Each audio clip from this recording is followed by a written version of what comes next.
आई कहता रे कि हमार खौफ ऐसन ह कि लागेला लोग ब्यास लोग पसेना बिगे ना भगल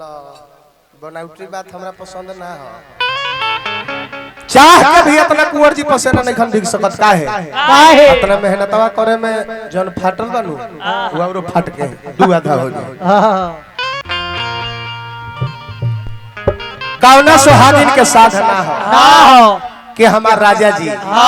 निमन से रह लेकिन वही में एक जना के बलमुआ मिजाजी मिल गल बड़े सुबह शाम नशा में एकदम गुलाबी नशा में झूमत रहता है मर्दा पी के आयल बे भैया अतले घर में जाता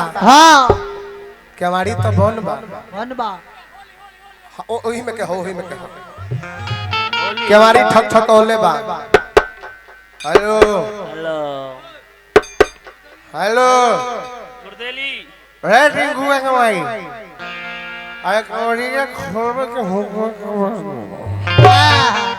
मौगी सुनतिया महटियोले बिया बाद में बुझाइल बा कि बलमुआ और खिसिया जी है टट्टू घरल टुघरा लाइल बिया आई पंचने है चलल बिया नया कब से दरवाजा पर आके कुंडी ठक ठकावा तनी सुनत नहीं है तोरा ए राजा जी कौन आज फिर पी के आ गई रहुआ ए राजा जी पियल छोड़ दी ना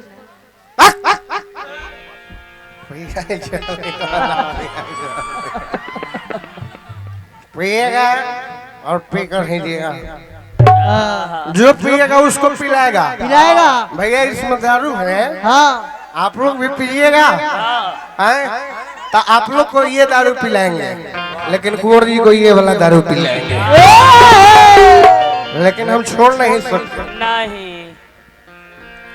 ए जान पियल का छोड़ देना हमारा का सिखाता हरी बहन के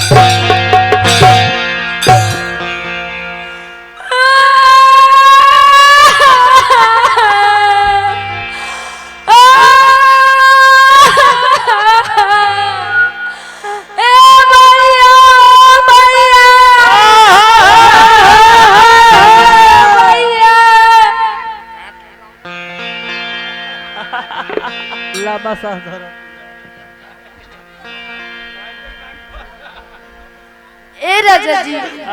आखिर रहुआ का चाहता नहीं पियल का छोड़ब कि ना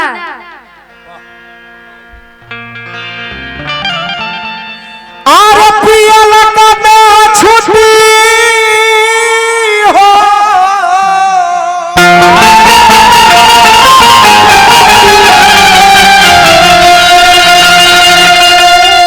अरे पियल का ना छूटी तगमावा तो हरे दिहल का होई पियल का ना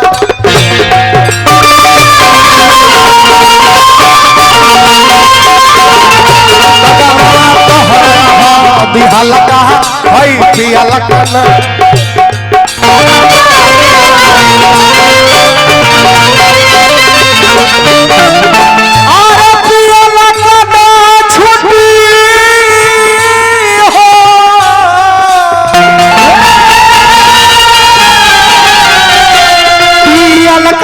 छुट्टी तो भला ही छूट जाई जियल का है पियल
हमारा के दारू पिए खातिर हाथ कितना भैया लोग रुपया देता हमरा कहियो पिए में कमी होई हो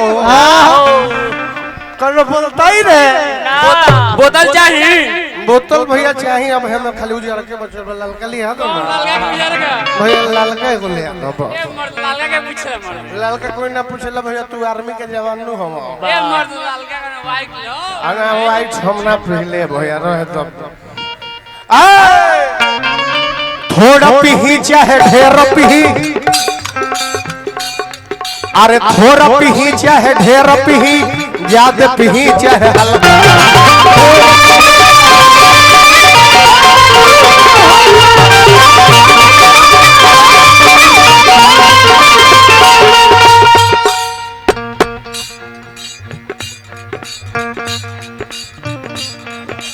भाई ना साहब काहे भाई बड़ा काड़ा बा पानी मिला के हेलो थोड़ा पीही चाहे ढेर पीही ज्यादा पीही चाहे हल्का ए भैया सुनी हलो हो थोड़ा पीही चाहे ढेर पीही ज्यादा पीही चाहे हल्का हम दारू काहे पी ले एही में लोड़ घोड़ पीही तो मनवा होला हल्का तो मनवा तो है हो दी हल्का है पियलका भला ही छूट जाई पियलका है पियलका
मैजिक मोमेंट दारू पिए खातिर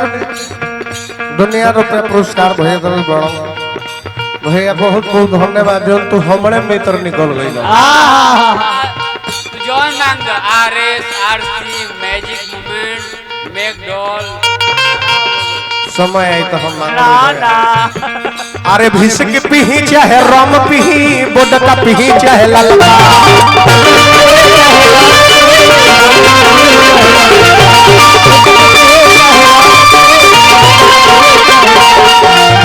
जब दरुआ पी ली नु हम ए भैया जब दरुआ हम पी ले भिसक पीही चाहे रम पीही बोडका पीही चाहे ललका अब जब दारू पी ली तो जानता ना भैया का होला आ खाल बुझाला ऊंच खाल बुझाला ऊंच भैया सुनो ना तने हमरो बताओ अरे खाल बुझाला ऊंच आ ऊंच लगे हट खलका पांड प्रकाश के लिखलका है पियल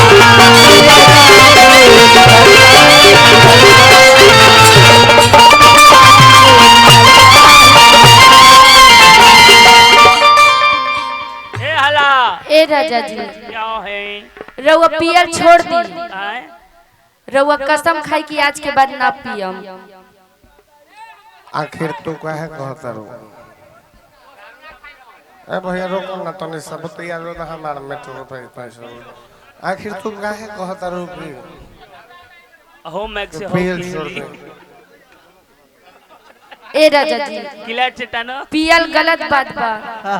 रउआ अपन नहीं की सोचत कम से कम हमार बारे में सोची हां भाई छोट छोट लड़का बड़े सन उनकर बारे में कम से कम सोची कतना सुंदर विचार वाला हम परिवार पौले बने भगवान ऐसन मेहरारू सभे के देश देखिए एकरा के मरबो कोई नहीं है गरिएबो कोई नहीं है एकरा बादो आके कहता कि ये राजा जी पियल छोड़ दी सही बात बा दारू खराब चीज ना हो लेकिन ओकरा के लिमिट में पियबो तो कहियो बेकार ना करी दारू के दवा लेखा यूज करबो तो मजे मजे जीवन एकदम कटत रह जाई इने जे के घर को संभाल लो तो तुरंत गोसा में उड़ाइयो दियो इनकर बेचारी के कहना ठीक है हां चलो तार बात मननी हम पियब ना क्रिया खाई के आज के बाद ना पियम चलो क्रिया खाता ना पियब समझावत ये कारण भाई ये हमरे खातिर कहती है कि इतना शराब राजा पियब बोलो कैदिन जियब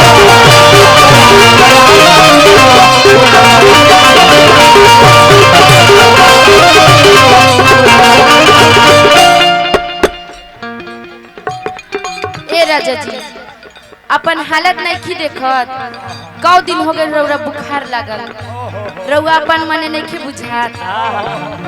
तबीयत खराब चलत बा रोज रोज शराब चलत बा तबीयत खराब चलत बा रोज रोज शराब चलत बा तबीयत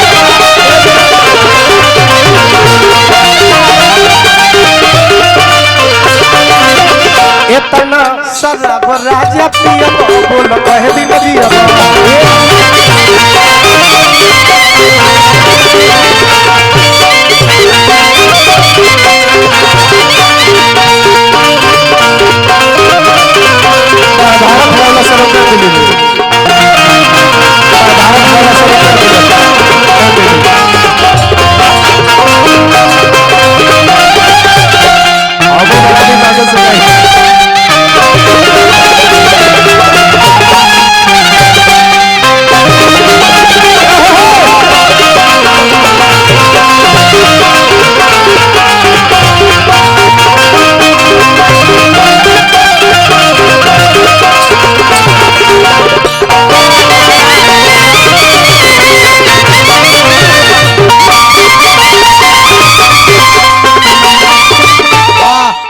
बहुत बहुत धन्यवाद